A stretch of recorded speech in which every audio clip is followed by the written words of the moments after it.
முதல்ல உங்க அம்மா கிட்ட சொல்லி ஒரு பொண்ணு பார்க்க சொல்லு. ஏய், அந்த மாதிரி எல்லாம் கல்யாணம் பண்ணிக்க முடியாது விஜய்.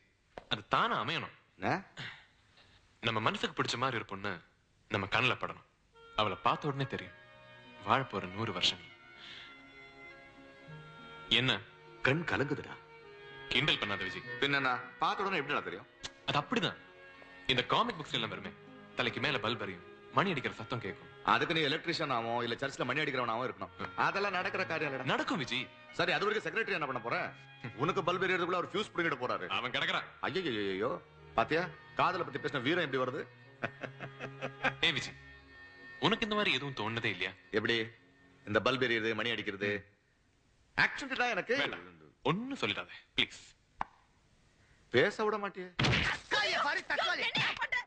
என்ன நான் கேட்டுக்கிட்டே இருக்கேன், சும்மா டபாய்க்கிறேன்.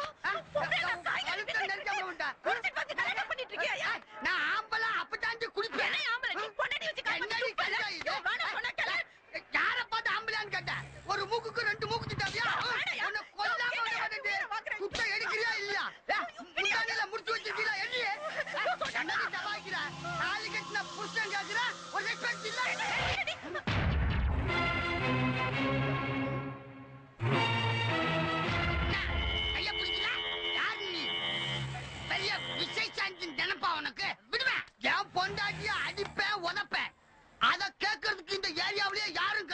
ஒரு பொம்பளை ஆச்சுன்னு பாக்குறேன்.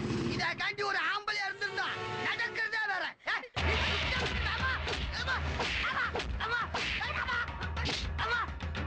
என்னையா அடிச்சா நீ?